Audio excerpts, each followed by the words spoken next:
Geneva talks bring US, Ukraine, and European leaders together on Trump's Ukraine peace plan. In Geneva on November 23, senior officials from the United States, Ukraine, and key European powers assembled to weigh Washington's 28-point blueprint for ending the war in Ukraine.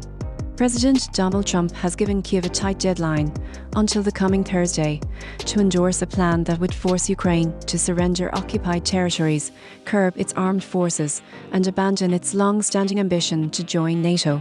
Ukrainian leaders and many on the front lines view those demands as tantamount to surrender after 4 grueling years of conflict, the longest Europe has seen since the Second World War. The announcement sparked confusion in Brussels and elsewhere, with European allies insisting they had not been consulted on the draft.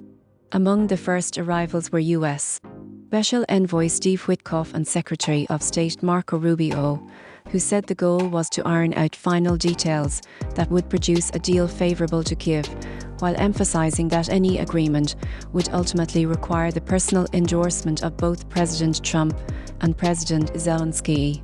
President Trump, however, warned that his current offer was not the final word, hinting at possible revisions after the Geneva talks.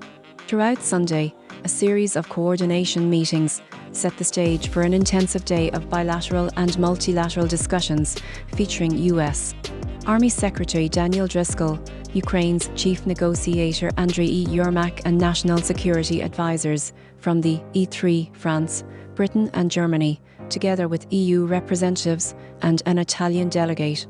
Canadian Prime Minister Mark Carney also pledged to speak directly with President Zelensky about the proposal.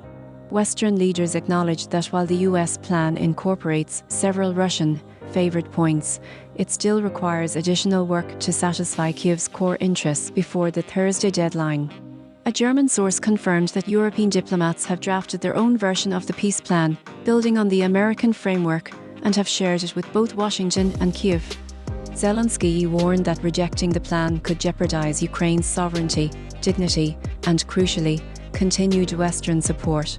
President Vladimir Putin framed the proposal as a foundation for ending the conflict, but indicated Moscow might balk at certain clauses, especially those demanding a withdrawal of Russian forces from captured areas. The Geneva summit therefore represents a pivotal moment where diplomatic overtures, strategic compromises, and competing national interests converge, with the world watching whether a consensus can be forged to halt the bloodshed that has scarred the continent for nearly half a decade.